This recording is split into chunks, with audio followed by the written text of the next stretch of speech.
Olá pessoal, aqui é o professor Josimário Mick, pré-candidato ao Senado pelo PSOL em Sergipe, o pré-candidato mais jovem do Brasil ao Senado. Nós estaremos nos próximos dias batendo um papo bem legal, dialogando sobre diversos temas esses que têm chegado até nós através das redes sociais. Nossa página oficial no Facebook, Josimário Mick, inclusive também no Instagram, Josimário Mick PSOL, e via grupos de WhatsApp, em que nos tem feito questionamentos sobre temas dos mais variados. Nós vamos iniciar, portanto, nos próximos dias, dialogando com vocês, o quadro Professor Josimário Responde. Nós hoje vamos começar com a pergunta do nosso seguidor Atos Caleb, de Itabaiana, o qual faz a seguinte pergunta: professor, tendo em mente a atual gestão brasileira e a gigantesca demanda de dinheiro público para pagar quase 700 políticos ali, você trabalhará em prol da redução de salários dos políticos, apresentação de projetos, etc., ou só falar que tem que diminuir salários e toda aquela ladainha que já conhecemos? Caleb, obrigado pela pergunta. Você que tem também algum questionamento sobre qualquer tema, nos conduza, nos envie, que nós vamos tratar sobre ele com muito carinho e com muita atenção com vocês.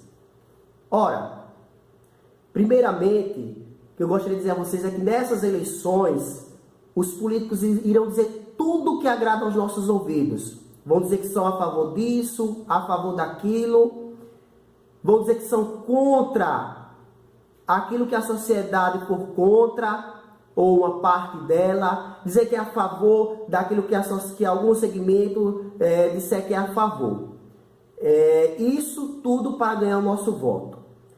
Nós precisamos aqui fazer uma discussão muito mais ampla, muito mais profunda sobre esses temas, desprovido de qualquer interesse eleitoreiro. Temas precisam ser discutidos dentro de sua realidade, numa perspectiva de se trazer uma reflexão e ampliar o diálogo.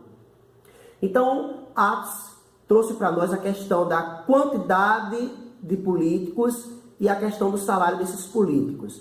Primeiramente, vamos fazer uma correção, Caleb. Não são, se você se refere ao Congresso Nacional, ao Parlamento, não são 700 políticos. São 513 deputados e 81 senadores. Porque o Congresso Nacional é formado por deputados e senadores. A Câmara de Deputado Federal e o Senado Federal, né? Vamos fazer aqui um parêntese. De acordo com a nossa Constituição, o deputado federal representa o povo e o senador representa o Estado. A nossa democracia, ela é uma democracia representativa ou indireta. Isso quer dizer o quê?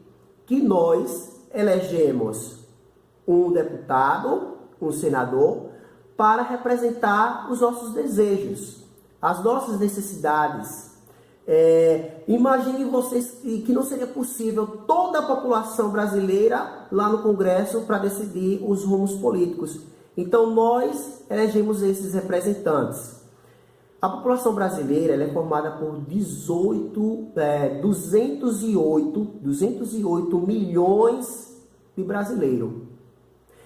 Disso nós podemos perceber que nossa sociedade ela é diversa, é uma sociedade plural. Portanto, nós temos aí índios, brancos, negros, LGBT, professor, jornalista, evangélico, candomblessista, aposentados, jovens, idosos. Eu ficaria aqui nesse vídeo apresentando a vocês vários segmentos de nossa sociedade, porque a nossa sociedade diversa é plural. Se é uma sociedade que tem uma pluralidade tão grande, uma diversidade enorme, nós vamos precisar, evidentemente, de parlamentares, de deputados, para representar a nossa categoria, para representar o nosso segmento. Nós precisamos ter no Congresso quem defenda os aposentados, os idosos, os jovens. Então, a quantidade de deputado por estado é proporcional à quantidade de sua população. Em São Paulo, por exemplo, que tem uma população de 12 milhões tem 70 deputados federais. 70 deputados para representar os desejos, as aspirações de 12 milhões. Então, do que é que nós aprendemos disso? Se nós temos uma população grande, na cifra de milhões, uma sociedade diversa, plural, com vários setores que precisam ser representados, a gente entende que quantidade de deputado é uma falácia. É algo mais para agradar os nossos ouvidos, aqueles que defendem, vamos diminuir a quantidade de deputados. O problema do nosso sistema político não é a quantidade de parlamentares.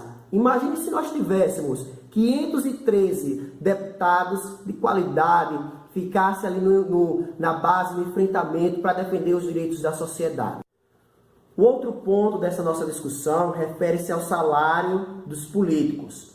Quero repetir, nessas eleições, como sempre, os candidatos falam tudo que a gente quer ouvir. Vão dizer que é contra isso e aquilo, mas para fazer uma análise profunda na discussão dos diversos temas, poucos vão ter coragem. Eu queria dizer a vocês que houve um período da ditadura militar que os vereadores não eram remunerados. Mas mesmo assim, a concorrência para o cargo de vereador era muito grande. As pessoas queriam ser vereador mesmo sem a remuneração.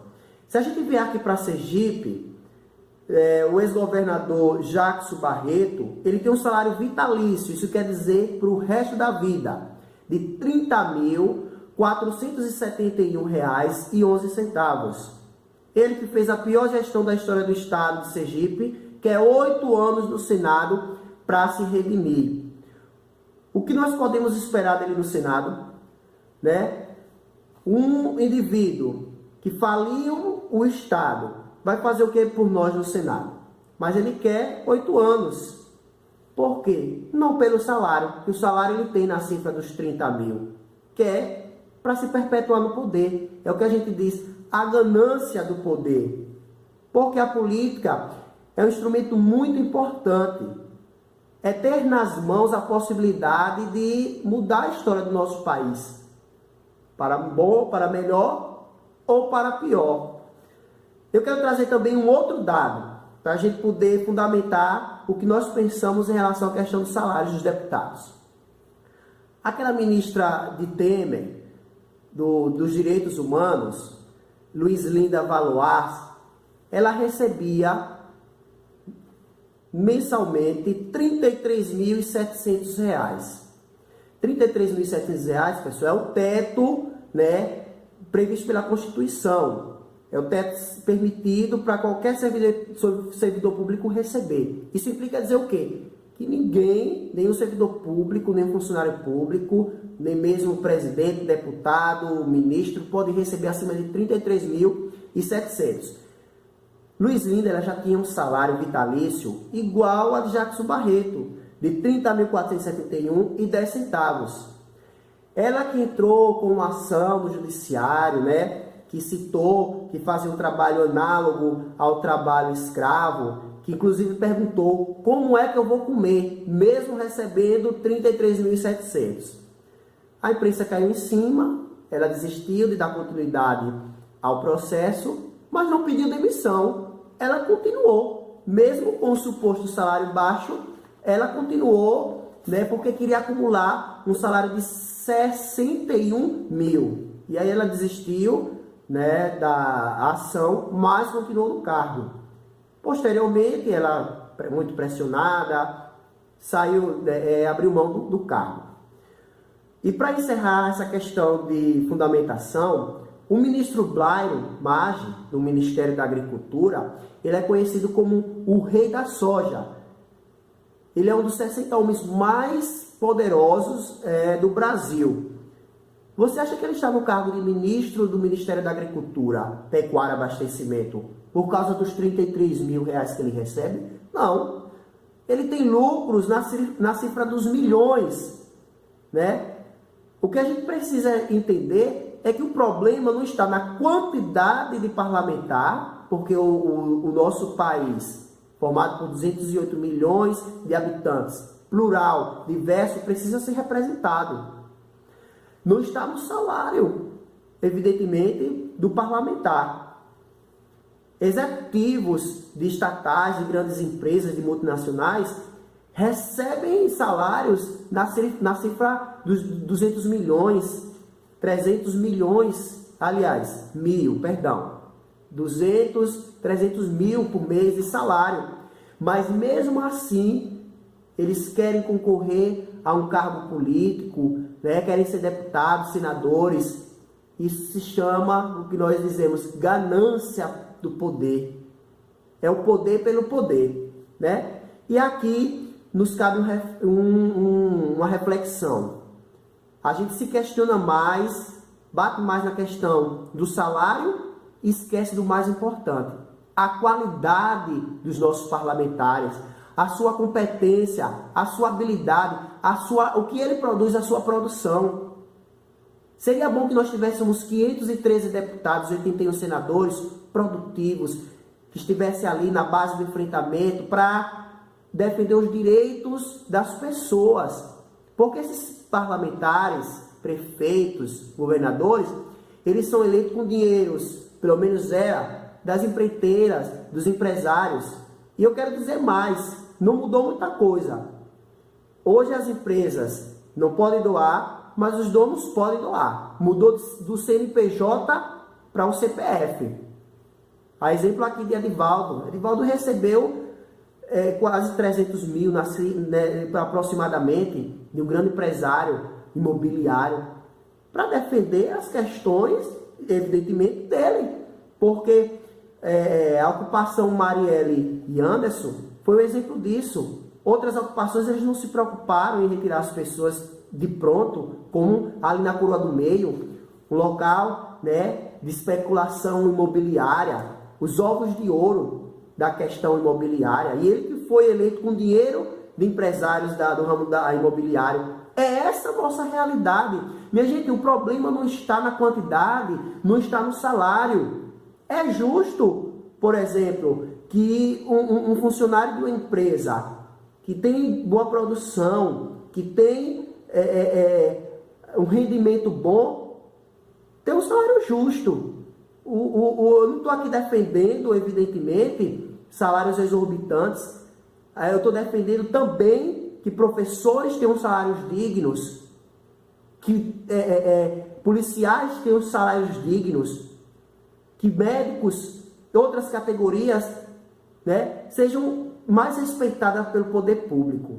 O que a gente deve preconizar é a questão da qualidade desses parlamentares.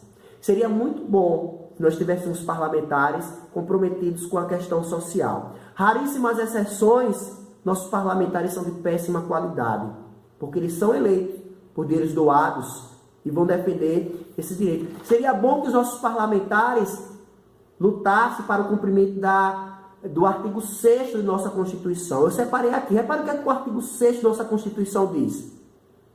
São direitos sociais a educação, a saúde, a alimentação, o trabalho, a moradia, o transporte, o lazer, a segurança, a previdência social, a proteção, a maternidade e a infância, a assistência aos desamparados na forma desta Constituição. Vamos tomar aqui como, por exemplo, a moradia. Quantas pessoas no final do mês precisam optar entre pagar o aluguel ou comprar o leite da criança? Nós temos aí uma quantidade de imóveis em nosso país sem utilidade, uma quantidade maior de imóveis desocupados do que pessoas que precisam. Nós precisamos resolver o problema da moradia. Porque nas ocupações as pessoas estão lá num barraco. Vocês acham, a gente acredita realmente que essas pessoas estão lá porque acham bonito, porque gostam, porque precisam?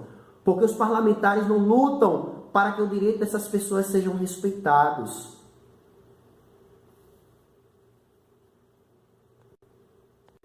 Será que esses políticos que andam por aí esbravejando, vamos diminuir a quantidade de deputados, vamos diminuir salário, eles vão realmente conseguir fazer isso? Isso é discurso. Uma coisa é o discurso antes das eleições, outra coisa é o discurso depois das eleições. A realidade é que nossa classe política ela está em descrédito. O problema não é o salário, é a falta de compromisso, é o desrespeito para com o povo, é a corrupção. A palavra que resumiria tudo seria traição. Porque a gente elege um parlamentar, um governador, um prefeito, que fez muitas promessas, né? Prometeu mundos e fundos, e chegam lá e não cumprem. Isso é uma traição, é isso que nos frustra. Para finalizar, eu gostaria de tocar num ponto importante desse debate, que é a questão da corrupção. Existe um sistema muito mais amplo e organizado de corrupção, sistemático, crônico, que o da Lava Jato, que está impregnado em nossa política, que desvia o nosso dinheiro através da corrupção. Sim, vamos diminuir o salário dos deputados, dos senadores, dos políticos. Vamos diminuir, né? Do que adianta a gente diminuir o salário e esses deputados desviarem milhões?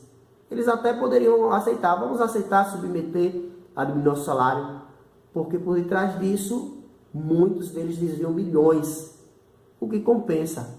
Então, o que a gente precisa fazer é saber escolher corretamente. Aquele político que está envolvido, que responde a processo de corrupção, não merece uma chance.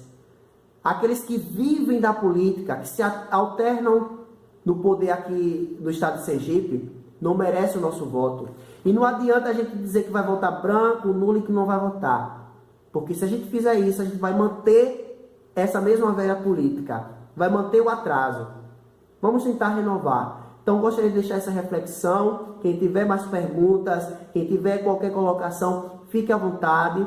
E nós estaremos juntos no próximo vídeo. Professor Josimário responde. Um forte abraço para todos.